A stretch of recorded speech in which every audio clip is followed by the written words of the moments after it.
ഞങ്ങളും ക്രൂശിക്കപ്പെട്ട ക്രിസ്തുവിനെ പ്രസംഗിക്കുന്നു. ദൈവ തിരുനാമത്തിന് മഹത്വം ഉണ്ടാകട്ടെ. 34-ാം സങ്കീർത്തനം 1-2 വാക്യങ്ങൾ.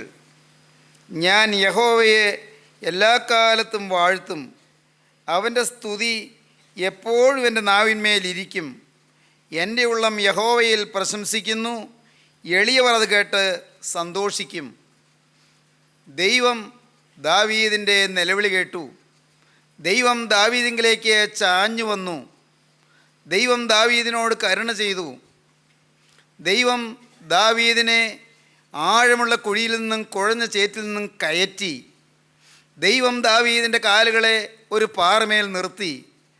ദൈവം ദാവീദിൻ്റെ ഗമനത്തെ സ്ഥിരമാക്കി. ദൈവം ദാവീദിൻ്റെ വായിൽ പുതിയൊരു പാട്ട് നൽകി. ദൈവത്തെ സ്തുതിക്കുവാനുള്ള പുതുഗീതം ദാവീദിൻ്റെ നാവിൽ ദൈവം ദാനമായി വരച്ചു വെച്ചു. സ്തുതി, അവൻ്റെ സ്തുതി എപ്പോഴും എൻ്റെ നാവിന്മേലിരിക്കും. ദൈവത്തിൻ്റെ സ്തുതി, ദൈവത്തിനുള്ള സ്തുതി, ദൈവത്തിനുള്ളതായ സ്തോത്രം, ദൈവസന്നിധിയിൽ അർപ്പിക്കുന്നതായ സ്തുതിയും സ്തോത്രവും. അവൻ്റെ സ്തുതി എപ്പോഴും എൻ്റെ നാവിന്മേലിരിക്കും. എൻ്റെ നാവിൽ ദൈവത്തിനുള്ള സ്തുതി ഇരിക്കുന്നു. ഞാൻ യഹോവയെ എല്ലാ കാലത്തും വാഴ്ത്തും. എൻ്റെ ഉള്ളം യഹോവയിൽ പ്രശംസിക്കുന്നു, എളിയവർ അത് കേട്ട് സന്തോഷിക്കും. ഞാൻ സ്തുതിക്കുന്നത് കേട്ട് എളിയവർ സന്തോഷിക്കും. ഞാൻ സ്തുതിക്കുന്നത് സ്തോത്രം ചെയ്യുന്നതും കേട്ട് അനേകർ ആനന്ദിക്കും. എന്നോട് ചേർന്ന് നിങ്ങളും യഹോവയെ മഹിമപ്പെടുത്തുവീൻ. നാം ഒന്നിച്ച് അവൻ്റെ നാമത്തെ ഉയർത്തുക. ഞാൻ സ്തുതിക്കുന്നു, നിങ്ങളും എന്നോടൊപ്പം സ്തുതിപ്പീൻ എന്നാണ് ദാവീദ് ആഹ്വാനം ചെയ്യുന്നത്. എനിക്ക് ദൈവം സ്തുതി തന്നു, എനിക്ക് ദൈവം ആരാധന തന്നു, എനിക്ക് സ്തുതിപ്പാൻ ദൈവം മോചനം തന്നു, എനിക്ക് ദൈവത്തെ സ്തുതിപ്പാൻ ദൈവം പാപ ക്ഷമ നൽകി, എനിക്ക് ദൈവത്തെ സ്തുതിക്കുവാൻ ദൈവം എനിക്ക് ഭാഗ്യം തന്നു. നിങ്ങളും എന്നോടൊപ്പം ദൈവത്തെ സ്തുതിപ്പീൻ. നാം ഒത്തുചേർന്ന് യഹോവയെ മഹിമപ്പെടുത്തുവീൻ. നാം ഒന്നിച്ച് അവൻ്റെ നാമത്തെ ഉയർത്തുവീൻ. 33-ാം സങ്കീർത്തനത്തിൽ ദാവീദ് ഇങ്ങനെയാണ് പറഞ്ഞു തുടങ്ങുന്നത്: നീതിമാന്മാരെ യഹോവയിൽ ഘോഷിച്ചുല്ലസിപ്പീൻ. സ്തുതിക്കുന്നത് നേരുള്ളവർക്ക് ഉചിതമല്ലോ. സ്തുതി ഉചിതം, അത് മനോഹരം. സ്തുതിക്കുന്നത് നേരുള്ളവർക്ക് ഉചിതമല്ലോ. ഭയത്തോടുകൂടി കർത്താവിനെ സ്തോത്രം ചെയ്യുന്നത് യുക്തവും ന്യായവുമാകുന്നു. സ്തുതിക്കുന്നത് നേരുള്ളവർക്ക് ഉചിതമല്ലോ. അത് യോഗ്യമായ കാര്യമാണ്, അത് യുക്തമായ കാര്യമാണ്, അത് ന്യായമായ കാര്യമാണ്. പ്രിയപ്പെട്ടവരെ, ദാവീദ് തുടർന്ന് 33-ാം സങ്കീർത്തനത്തിൽ പറയും: കിന്നരം കൊണ്ട് യഹോവയ്ക്ക് സ്തോത്രം ചെയ്യുവീൻ, 10 കമ്പിയുള്ള വീണ കൊണ്ടവന് സ്തുതി പാടുവീൻ, അവന് പുതിയ പാട്ട് പാടുവീൻ, ഘോഷസ്വരത്തോടെ നന്നായി വാദ്യം വായിപ്പീൻ. 10 കമ്പിയുള്ള വീണ കൊണ്ട് ആ ദൈവത്തിന് സ്തുതി പാടുവീൻ. ബാഹ്യേന്ദ്രിയങ്ങൾ 5 ആന്തരേന്ദ്രിയങ്ങൾ 5 ഈ 10 കമ്പിയുള്ള വീണ കൊണ്ട് ഈ ശരീരത്തിൻ്റെ പുറമേയുള്ള അവയവങ്ങൾ 5 അകമേയുള്ള ജ്ഞാനേന്ദ്രിയങ്ങൾ 5 ഈ 10 അവയവങ്ങൾ 10 ഇന്ദ്രിയങ്ങൾ കൊണ്ട് യഹോവയ്ക്ക് സ്തുതി പാടുവീൻ. 10 കമ്പിയുള്ള വീണ കൊണ്ട് അവന് സ്തുതി പാടുവീൻ, അവന് പുതിയ പാട്ട് പാടുവീൻ, ഘോഷസ്വരത്തോടെ നന്നായി വാദ്യം വായിപ്പീൻ. പ്രിയപ്പെട്ടവരെ, സെൻസ് ഓർഗൻസ് ദൈവം നമുക്ക് തന്നിട്ടുണ്ട്. ജ്ഞാനേന്ദ്രിയങ്ങൾ ദൈവം നമുക്ക് തന്നിട്ടുണ്ട്. ജ്ഞാനേന്ദ്രിയങ്ങൾ, സെൻസ് ഓർഗൻസ്. മനഃശാസ്ത്രജ്ഞന്മാർ പറയും sense organs are the gateways of knowledge. അറിവിൻ്റെ പാതകളാണ് ജ്ഞാനേന്ദ്രിയങ്ങൾ. ദൈവം മനുഷ്യന് തന്നതായ ഒരു സിദ്ധിയാണ് സെൻസ് ഓർഗൻസ്. ഈ ജ്ഞാനേന്ദ്രിയങ്ങൾ, ബാഹ്യമായ ജ്ഞാനേന്ദ്രിയങ്ങൾ, ആന്തരികമായ ജ്ഞാനേന്ദ്രിയങ്ങൾ, ഇവ 10 ഇന്ദ്രിയങ്ങൾ കൊണ്ട് 10 കമ്പിയുള്ള വീണ കൊണ്ട് ദൈവത്തെ സ്തുതിപ്പീൻ. എന്തിനാണ് ദൈവം നമുക്ക് അവയവങ്ങൾ തന്നത്? നമ്മുടെ അവയവങ്ങൾ നാം എന്തിനാണ് ഉപയോഗിച്ചു കൊണ്ടിരിക്കുന്നത്? എപ്പോഴും നമ്മുടെ ശരീരത്തിൻ്റെ ഓരോ കോശവും നമ്മുടെ മനസ്സിൻ്റെ ഓരോ അണുവും ദൈവത്തെ സ്തുതിക്കേണ്ടതാണ്, ദൈവത്തെ വാഴ്ത്തേണ്ടതാണ്. സ്തുതിക്കുന്നത് നേരുള്ളവർക്ക് ഉചിതമല്ലോ എന്നാണ് ഇവിടെ ദാവീദ് പാടുന്നത്. 81 സങ്കീർത്തനത്തിൽ നാം തുടർന്ന് വായിക്കും, നമ്മുടെ ബലമായ ദൈവത്തിന് ഘോഷിപ്പീൻ, യാക്കോബിൻ്റെ ദൈവത്തിന് ആർപ്പിടുവീൻ, തപ്പും ഇമ്പമായുള്ള കിന്നരവും വീണയും എടുത്ത് സംഗീതം തുടങ്ങുവീൻ. ദൈവത്തെ സ്തുതിപ്പാൻ ആരംഭിപ്പീൻ. പ്രിയപ്പെട്ടവരെ, സ്തുതിക്കാൻ ആരും ഭയപ്പെടേണ്ട, സ്തുതിക്കാൻ ആരും ലജ്ജിക്കേണ്ട. സ്തുതി നമ്മുടെ പദവിയാണ്. സ്തുതി ഒരു വിശ്വാസിയുടെ ഭാഗ്യപദവിയാണ്. സ്തുതി ഒരു സിദ്ധിയാണ്. സ്തുതി ഒരു പദവിയാണ്. സ്തുതി ഒരു ഭാഗ്യമാണ്. സ്തോത്രം അതൊരു കീർത്തനമാണ്. സ്തോത്രം സന്തോഷ ചിഹ്നമാണ്. സ്തോത്രം സ്നേഹത്തിൻ്റെ അടയാളമാണ്. സ്തോത്രം നന്ദിയുടെ പ്രതീകമാണ്. സഹോദരങ്ങളെ, സ്തുതിക്കുന്നത് നേരുള്ളവർക്ക് ഉചിതമല്ലോ.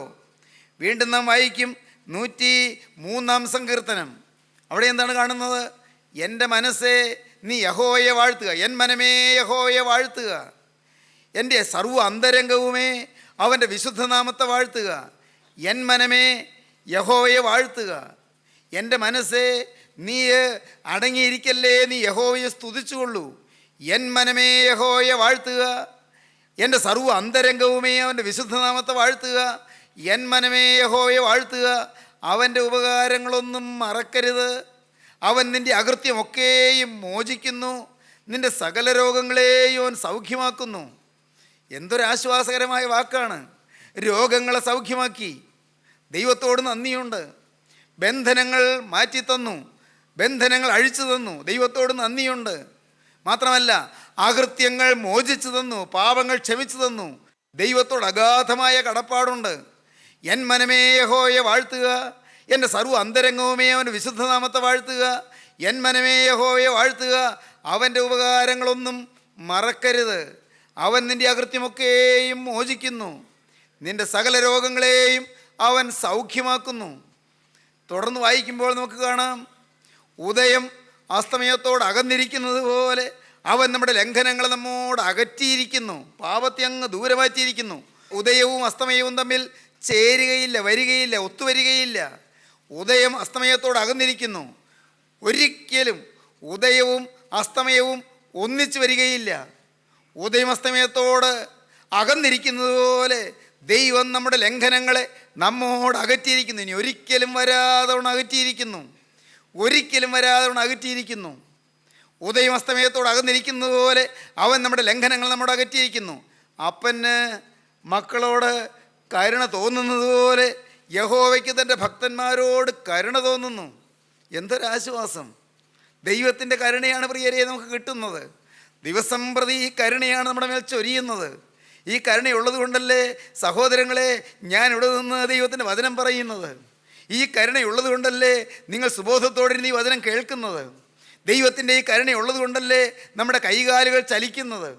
ദൈവത്തിൻ്റെ ഈ കരുണയുള്ളത് കൊണ്ടല്ലേ നമുക്കിന്ന് സുബോധം ഉണ്ടായിരിക്കുന്നത്. ദൈവത്തിൻ്റെ കരുണയുള്ളത് കൊണ്ടല്ലേ നമുക്കിന്ന് ഓർമ്മശക്തി ഉള്ളത്. ദൈവത്തിൻ്റെ കരുണയുള്ളത് കൊണ്ടല്ലേ നമുക്ക് തിരുവചനം കേൾക്കാൻ ഒരു മധുരം കിട്ടിയത്, അതിനൊരു ആർത്തി വന്നത്. എല്ലാം കരുണയല്ലേ, ദൈവത്തിൻ്റെ കൃപയല്ലേ. എത്രയോ പേർക്ക് ഇത് ലഭിച്ചില്ല. വചനം എന്ന് പറയുന്നതിൻ്റെ മധുരം എത്രയോ പേർക്ക് ആസ്വദിക്കാൻ കഴിയുന്നില്ല. ഈ തിരുവചനത്തിൻ്റെ മാധുര്യം, തിരുവചനത്തിൻ്റെ ആസ്വാദ്യത, അതിൻ്റെ രുചിയുടെ പറ്റ് എത്ര പേർക്ക് കിട്ടിയിട്ടുണ്ട്? നമുക്ക് കിട്ടിയില്ലേ? ഈ വചനം കേൾക്കാനൊരു ദാഹം വന്നില്ലേ? നിസ്സാരമല്ല, ദൈവം നമ്മെ അനുഗ്രഹിക്കുകയാണ്. അപ്പൻ്റെ മക്കളോട് കരുണ തോന്നുന്നത് പോലെ യഹോവയ്ക്ക് തൻ്റെ ഭക്തന്മാരോട് കരുണ തോന്നുന്നു. ആകാശം ഭൂമിക്ക് മീതെ ഉയർന്നിരിക്കുന്നത് പോലെ അവൻ്റെ ദയ നമ്മോട് വലുതായിരിക്കുന്നു. ആകാശം ഭൂമിക്ക് മീതെ ഉയർന്നിരിക്കുന്നത് പോലെ പ്രിയപ്പെട്ടവരെ, അത്ര വിശാലവും അത്രമാത്രം വികസ്വരവുമായ ദൈവകൃപയാണ്, ദൈവദയയാണ് നമ്മുടെ മേൽ പകർന്നിരിക്കുന്നത്. എൻ മനമേ യഹോവയെ വാഴ്ത്തുക. 107 സങ്കീർത്തനം. യഹോവയ്ക്ക് സ്തോത്രം ചെയ്യുവീൻ, അവൻ നല്ലവനല്ലോ, അവൻ്റെ ദയ എന്നേക്കുമുള്ളത്. മാത്രമല്ല, ഇങ്ങനെ നാം തുടർന്ന് വായിക്കുകയാണ്. തിരുവചനം അങ്ങനെയാണ് വായിക്കുന്നത്. ഇരുളിലും അന്ധതമസിൽ ഇരുന്നവർ, അരിഷ്ടതയാലും ഇരുമ്പ് ചങ്ങലയാലും ബന്ധിക്കപ്പെട്ടവർ, അവരുടെ ഹൃദയം കഷ്ടത കൊണ്ട് താഴ്ത്തി അവർ ഇടറി വീണു, സഹായിപ്പാൻ ആരും ഉണ്ടായിരുന്നില്ല. അവർ തങ്ങളുടെ കഷ്ടതയിൽ യഹോവയോട് നിലവിളിച്ചു, അവൻ അവരുടെ ഞെരുക്കങ്ങളിൽ നിന്ന് അവരെ രക്ഷിച്ചു. 13-ാം വാക്യം, 107-ാം സങ്കീർത്തനം 13-ാം വാക്യം. അവർ തങ്ങളുടെ കഷ്ടതയിൽ യഹോവയോട് നിലവിളിച്ചു, അവൻ അവരുടെ ഞെരുക്കങ്ങളിൽ നിന്ന് അവരെ രക്ഷിച്ചു. അവൻ അവരെ ഇരുട്ടിൽ നിന്നും അന്ധതമസിൽ നിന്നും പുറപ്പെടുവിച്ചു, അവരുടെ ബന്ധനങ്ങളെ അറുത്തു കളഞ്ഞു. അവർ യഹോവയെ അവൻ്റെ നന്മയെ ചൊല്ലിയും മനുഷ്യപുത്രന്മാരിൽ ചെയ്ത അത്ഭുതങ്ങളെ ചൊല്ലി സ്തുതിക്കട്ടെ. അവർ യഹോവയെ അവൻ്റെ നന്മയെ ചൊല്ലി സ്തുതിക്കട്ടെ. മനുഷ്യപുത്രന്മാരിൽ ചെയ്ത അത്ഭുതങ്ങളെ ഓർത്ത് ദൈവത്തെ സ്തുതിക്കട്ടെ. പ്രിയപ്പെട്ടവരെ, സ്തുതി നമുക്ക് നന്ദി പറയാൻ വകയില്ലേ? ഞാൻ കഴിഞ്ഞൊരവസരത്തിൽ പറഞ്ഞു, നിങ്ങൾക്ക് ഓർമ്മയുണ്ടോ? പ്ലസ് പോയിൻ്റുകൾ എണ്ണുവീൻ. നമ്മുടെ ജീവിതത്തിൽ ദൈവം തന്ന നന്മകളെ എണ്ണി എണ്ണി നോക്കുവീൻ. നാം പലപ്പോഴും നമുക്കുള്ള പരാധീനതകളാണ് നോക്കുന്നത്. എനിക്കതില്ല ഇതില്ല എന്ന് നാം ചില ഇല്ലായ്മകളാണ് കണക്കുകൂട്ടി പറയുന്നത്. ദൈവമേ, നീ എനിക്കത് തരാത്തത് എന്താ എന്നാണ് ചോദിക്കുന്നത്. ഞാൻ പ്രാർത്ഥിച്ചിട്ട് നീ അത് തരാതെ എന്നെ നീ നിരസിച്ചത് എന്താണെന്നാണ് ചോദിക്കുന്നത്. എന്നാൽ എനിക്ക് നീ ഇന്നത് തന്നല്ലോ എന്ന് ദൈവത്തെ മഹത്വപ്പെടുത്തുന്നുണ്ടോ? പ്ലസ് പോയിൻ്റുകൾ എണ്ണുവീൻ. Count the plus points. Plus പോയിൻ്റുകൾ എണ്ണുവീൻ. എനിക്ക് കർത്താവേ, എനിക്ക് ഇത്രയും ഒരു വിദ്യാഭ്യാസം തന്നു ഇല്ലേ? എനിക്ക് ആഹാരത്തിന് മാർഗം തന്നു ഇല്ലേ? എനിക്ക് കർത്താവേ ഒരു കിടപ്പാടം നീ തന്നു. കരുണയുള്ള കർത്താവേ, എനിക്ക് ഇത്രത്തോളം കാലം ആയുസ് നീ നീട്ടിത്തന്നു. ഓരോന്നോരോന്നും കണ്ടുപിടിക്കാം, ഓരോന്നോരോന്ന് എണ്ണാൻ തുടങ്ങാം. നിങ്ങളുടെ ജീവിതം അടുത്തു പോകുമ്പോൾ, നിങ്ങളുടെ ജീവിതം ക്ഷീണിച്ചു പോകുമ്പോൾ, നിങ്ങൾക്ക് എപ്പോഴെങ്കിലും ജീവിതത്തിൽ വിരസത വരുമ്പോൾ, നിങ്ങൾക്ക് വന്ന കഷ്ടപ്പാടുകളും ദുരിതങ്ങളും യാതനകളും വേദനകളും രോഗങ്ങളും എല്ലാം നിങ്ങളെ അലട്ടി നിങ്ങൾ വാടിക്കൊഴിയാൻ തുടങ്ങുമ്പോൾ, നിങ്ങൾ മാറിയിരുന്നിട്ട് നന്മകൾ എന്തെല്ലാം ഉണ്ടായി എന്നൊന്നായി എണ്ണാൻ തുടങ്ങൂ. എൻ്റെ കർത്താവേ, എനിക്ക് നീ ഒരു ഭാര്യയെ തന്നില്ലേ? എനിക്ക് നീ ഒരു ഭർത്താവിനെ തന്നില്ലേ? കർത്താവേ, എനിക്ക് നീ കുഞ്ഞുങ്ങളെ തന്നില്ലേ? ഓരോന്ന് എന്തെല്ലാമാണോ നിങ്ങൾക്കുള്ളത് ഓരോന്ന്. എനിക്ക് നീ സ്നേഹമുള്ള മാതാപിതാക്കളെ തന്നില്ലേ? അതില്ലേ? മറ്റേ നന്മ എന്തുണ്ട്? ഓരോന്നോരോന്ന് നിങ്ങൾ എണ്ണുവീൻ. നിങ്ങൾ ചിലർ പറയും, സാറേ ഇങ്ങനെയൊക്കെ പറഞ്ഞാൽ എനിക്കിതൊന്നും കിട്ടിയിട്ടില്ല. എൻ്റെ ഭർത്താവ് കോപിഷ്ഠനാണ്, എൻ്റെ ഭാര്യ ഭയങ്കര കോപിയാണ്, എൻ്റെ മക്കൾ അനുസരണം കെട്ടവരാണ്, എനിക്ക് നല്ലൊരു വീടില്ല, എനിക്ക് സ്വന്തം കിടപ്പാടമില്ല, വാടക വീട്ടിലാണ്, വാടക കൊടുക്കാൻ മാർഗമില്ല, വരുമാനമില്ല. നിങ്ങളിങ്ങനെ ഇല്ലായ്മകൾ പലതും പറയുന്നുണ്ടല്ലോ. എന്നാൽ ഉള്ളതെന്താണ്? പ്രിയപ്പെട്ടവരെ, നിങ്ങൾക്ക് എന്താണ് ഉള്ളത്? ഉള്ളത് എടുക്കുക, അത് ഓർത്ത് ദൈവത്തെ സ്തുതിക്കുക. സ്തുതി ഉചിതവും അത് മനോഹരവുമാകുന്നു. അതാണ് 147-ാം സങ്കീർത്തനത്തിൽ നാം കാണുന്നത്. സ്തുതി ഉചിതമാണ്, അത് മനോഹരമാണ്. 147-ാം സങ്കീർത്തനം, അവിടെ നാം അങ്ങനെ കാണുന്നുണ്ട്. സ്തുതി ഉചിതവും അത് മനോഹരവുമല്ലോ. യഹോവയെ സ്തുതിപ്പീൻ, നമ്മുടെ ദൈവത്തിന് കീർത്തനം പാടുന്നത് നല്ലത്, അത് മനോഹരവും സ്തുതി ഉചിതവും തന്നെ. എന്താണ് കാരണം? യഹോവ താഴ്മയുള്ളവനെ ഉയർത്തുന്നു, അവൻ ദുഷ്ടന്മാരെ നിലത്തോളം താഴ്ത്തുന്നു. സ്തോത്രത്തോടെ യഹോവയ്ക്ക് പാടുവീൻ, കിന്നരത്തോടെ നമ്മുടെ ദൈവത്തിന് കീർത്തനം ചെയ്യുവീൻ. സ്തോത്രത്തോടെ യഹോവയ്ക്ക് പാടുവീൻ. സഹോദരങ്ങളെ, സ്തുതി ഉചിതമാണ്, അത് മനോഹരമാണ്, അത് ആദരണീയമാണ്. സ്തുതിയെ നാം സ്വന്തമാക്കുവാൻ നാം അതിയായി കൊതിക്കണം. അതിനെന്താണ് വേണ്ടത്? അത് 142-ാം സങ്കീർത്തനത്തിൽ ദാവീദ് തന്നെ പറയുന്നുണ്ട്. സ്തുതിക്കാനെന്താണ് യോഗ്യത? അത് 142-ാം സങ്കീർത്തനം 7-ാം വാക്യം. ഞാൻ നിൻ്റെ നാമത്തിന് സ്തോത്രം ചെയ്യേണ്ടതിന് എൻ്റെ പ്രാണനെ കാരാഗ്രഹത്തിൽ നിന്ന് പുറപ്പെടുവിക്കണമേ. പ്രാണൻ കാരാഗ്രഹത്തിൽ കിടന്നാൽ സ്തുതിയില്ല, പ്രാണൻ കാരാഗ്രഹത്തിൽ കിടന്നാൽ സ്തോത്രമില്ല. കർത്താവേ, നിൻ്റെ നാമത്തെ സ്തോത്രം ചെയ്യേണ്ടതിന് എൻ്റെ ആത്മാവിനെ കാരാഗ്രഹത്തിൽ നിന്ന് പുറപ്പെടുവിക്കണമേ. അനേകം പേര് ഇന്ന് ചില പാപത്തിൻ്റെ കാരാഗ്രഹത്തിലാണ്, സാത്താൻ്റെ ജയിലറയിലാണ്, പൈശാചികൻ്റെ ബന്ധനത്തിലാണ്, ചില ദുശ്ശീലങ്ങളുടെ അടിമത്വത്തിലാണ്, ചില ദുസ്വഭാവങ്ങളുടെ പിടിയിലാണ്. അല്ലേ? നിങ്ങൾ ചിന്തിച്ചു നോക്കൂ. മകനെ, നിൻ്റെ ജീവിതത്തിലേക്ക് നോക്കൂ. പ്രിയമകളെ, നിൻ്റെ ജീവിതത്തിലേക്ക് നോക്കൂ. നീ ചില ബന്ധനങ്ങളിലല്ലേ? നീ സാത്താൻ്റെ കാരാഗ്രഹത്തിലല്ലേ? മദ്യത്തിൻ്റെ അടിമത്വത്തിലല്ലേ?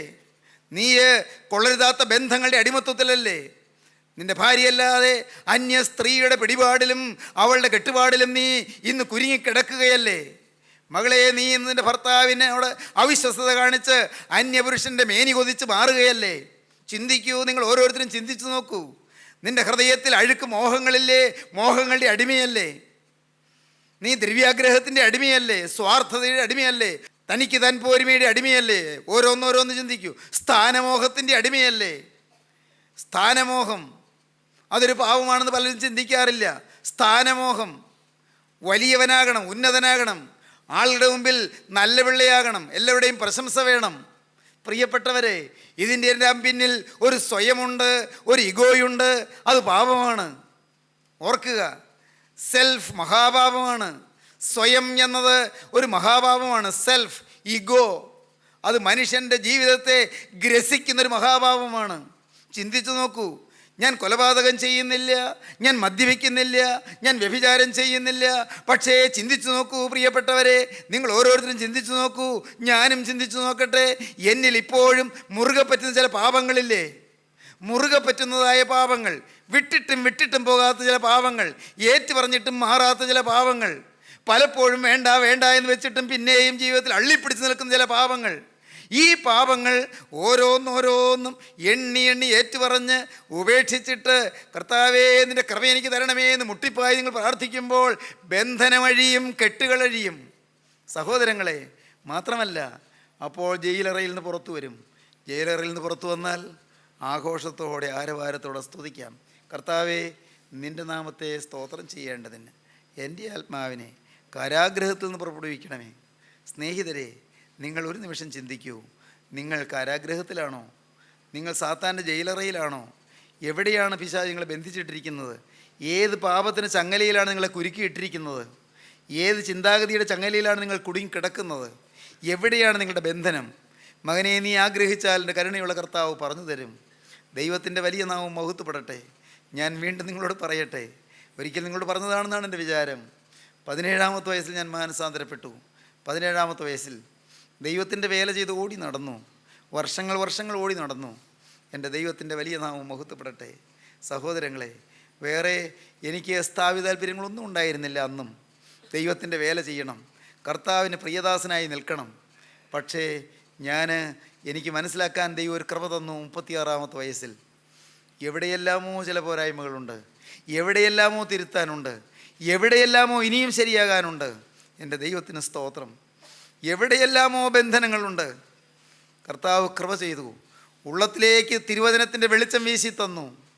സഹോദരങ്ങളെ, ഒരിക്കൽ ഞാൻ തിരുവചനം വായിച്ചു കൊണ്ടിരുന്നപ്പോൾ ഞാൻ പൊട്ടിക്കരഞ്ഞുപോയി. മത്തായിയുടെ സുവിശേഷം 7-ാം അധ്യായത്തിൻ്റെ അവസാന ഖണ്ഡികയിൽ കർത്താവേ, കർത്താവേ, നിൻ്റെ നാമത്തിൽ ഞങ്ങൾ പ്രവചിക്കുകയും നിൻ്റെ നാമത്തിൽ ഞങ്ങൾ ഭൂതങ്ങളെ പുറത്താക്കുകയും നിൻ്റെ നാമത്തിൽ അവളുടെ വീര്യപ്രവൃത്തികളെ പ്രവർത്തിക്കുകയും ചെയ്തില്ലയോ എന്ന് പലരും ആ നാളിൽ എന്നോട് പറയും.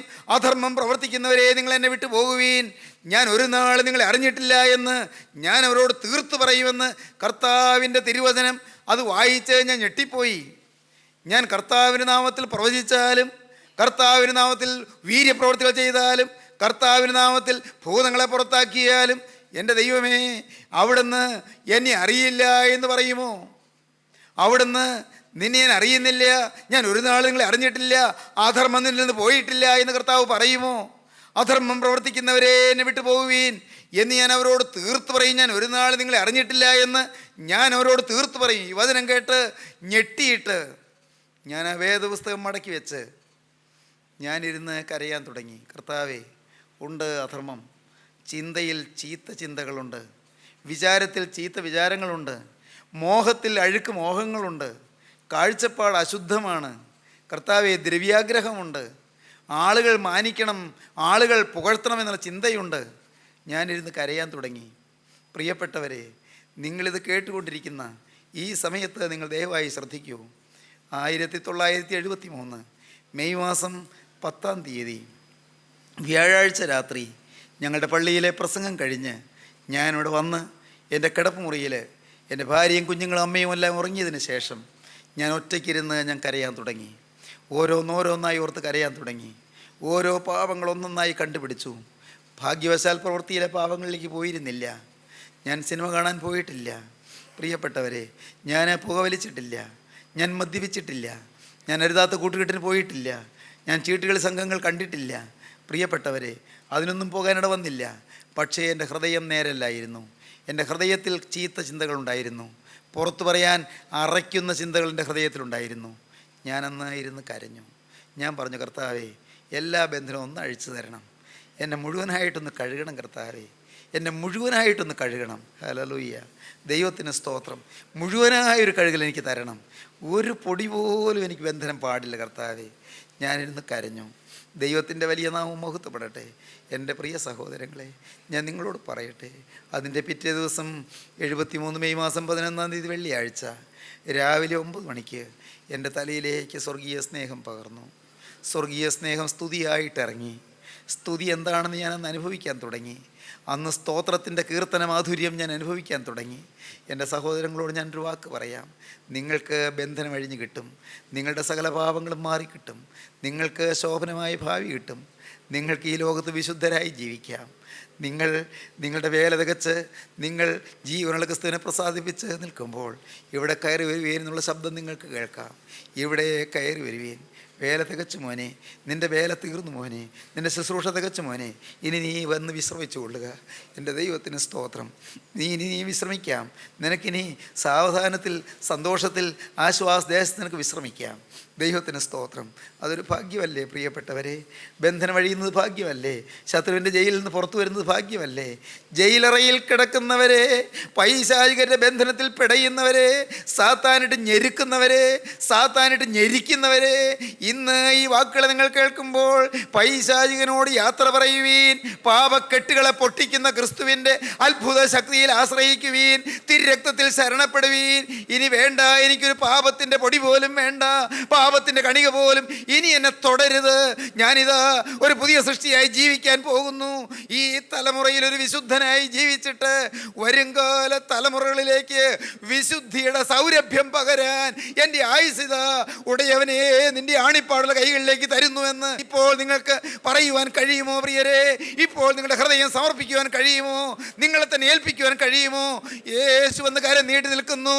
സ്തുതിയുടെ മേലാട് നിങ്ങളെ ധരിപ്പിക്കുവാൻ, സ്തുതിയുടെ അഭിഷേകം നിങ്ങളുടെ മേൽ പകരുവാൻ, സ്തുതിയുടെ സ്തോത്രം നിങ്ങൾക്ക് തരുവാൻ അവനിതാ നിങ്ങളുടെ അരികത്ത് നിൽക്കുന്നു. സ്തുതി നിങ്ങളുടെ നാവിന്മേൽ വരയ്ക്കുവാൻ, സ്തുതി നിങ്ങളുടെ ചങ്കിൽ വരച്ചെഴുതി തരുവാൻ, മാത്രമല്ല സ്തുതി നിങ്ങളുടെ തലച്ചോറിൽ വരച്ചു തരുവാൻ, നിങ്ങളുടെ ഓരോ കോശത്തിലും സ്തുതി സ്തുതി എന്ന് വരച്ചെഴുതി തരുവാൻ, ഇതാ മുദ്ര തരുവാൻ ക്രിസ്തു വന്ന് നിൽക്കുന്നു. അവനെ നിങ്ങൾ കാണുവീൻ, അവനെ നിങ്ങൾ സ്നേഹിപ്പീൻ, അവനോട് നിങ്ങൾ വാക്ക് പറയുവീൻ. ആ സ്നേഹത്തിൻ്റെ ബലിവേദിയിൽ നിങ്ങളെ തന്നെ നിങ്ങൾ അർപ്പണം ചെയ്യുവീൻ. ദൈവത്തോട് വാക്ക് പറഞ്ഞുകൊണ്ട് ഇപ്പോൾ ഓരോരുത്തരും തങ്ങളെ തന്നെ സമർപ്പിച്ചുകൊണ്ട് ഇതാ ഈ ഒരു വാക്ക് നിങ്ങൾ ഏറ്റുപറയുവീൻ. യേശുവേ, നീ എനിക്ക് വേണ്ടി ക്രൂസിൽ മരിച്ചതിനാൽ ഇന്നു മുതൽ ഞാൻ നിനക്കായി ജീവിക്കും. എൻ്റെ യേശുവേ, നീ എനിക്ക് വേണ്ടി ക്രൂസിൽ മരിച്ചതിനാൽ ഇന്നു മുതൽ ഞാൻ നിനക്കായി ജീവിക്കും. എൻ്റെ നാഥ, നീ എനിക്ക് വേണ്ടി ക്രൂസിൽ മരിച്ചതിനാൽ ഇന്നു മുതൽ ഞാൻ നിനക്കായി ജീവിക്കും. നമുക്ക് പ്രാർത്ഥിക്കാം. സ്നേഹവാനെ, മഹാകാരുണ്യവാനായ സ്വർഗീയ പിതാവേ, ഈ അത്ഭുത നിമിഷങ്ങൾക്കായി സ്തോത്രം. സ്നേഹദൂതനായി സ്തോത്രം. ആശ്വാസ സന്ദേശത്തിനായി സ്തോത്രം. പരിശുദ്ധാത്മ നൽവരങ്ങൾക്കായി സ്തോത്രം. അഭിഷേക തൈലത്തിനായി സ്തോത്രം. സ്വർഗീയ കൃപകൾക്കായി സ്തോത്രം. സ്വർഗത്തിൻ്റെ വാഴുകൾ നിങ്ങളുടെ മേൽ പെയ്യുന്നതിനായി സ്തോത്രം. കർത്താവേ, പിന്മഴയാൽ വിത്ത് കിളിർക്കണമേ. കർത്താവേ, ഈ വിത്ത് കിളിർത്ത് അത് വളരുമാറാകണമേ. നല്ല മേനിയായി വിളയുമാറാകണമേ. 100, 60, 30 മേനിയായി വിളയണമേ. കർത്താവേ, വചനം കേട്ട് എല്ലാവരെയും വാഴ്ത്തണമേ. രോഗികളെ സൗഖ്യമാക്കണമേ. ബന്ധനത്തിലിരിക്കുന്നവരെ വിടുവിക്കണമേ. ദുശ്ശീലങ്ങൾക്ക് അടിമകളായവരെ മോചിപ്പിക്കണമേ. കർത്താവേ, പാപബന്ധനങ്ങൾ അഴിച്ചു കൊടുക്കണമേ. കർത്താവേ, ജീവനുള്ള ദൈവമേ, കുടുംബങ്ങളിലേക്ക് സമാധാനം അയക്കണമേ. പൈശാചിക ശക്തിയെ ഹൃദയത്തിൽ നിന്നും കുടുംബങ്ങളിൽ നിന്നും ഉച്ചാടനം ചെയ്യുവാനുള്ള നൽവരം നൽകണമേ. കർത്താവേ, എല്ലാവരെയും വാഴ്ത്തണമേ. എല്ലാ നന്മകളാലും നിറയ്ക്കണമേ. യേശുക്രിസ്തുവിന്റെ വരവിനായി ഞങ്ങളെ ഒരുക്കണമേ. യേശുവിൻ നാമത്തിൽ തന്നെ ആമേൻ.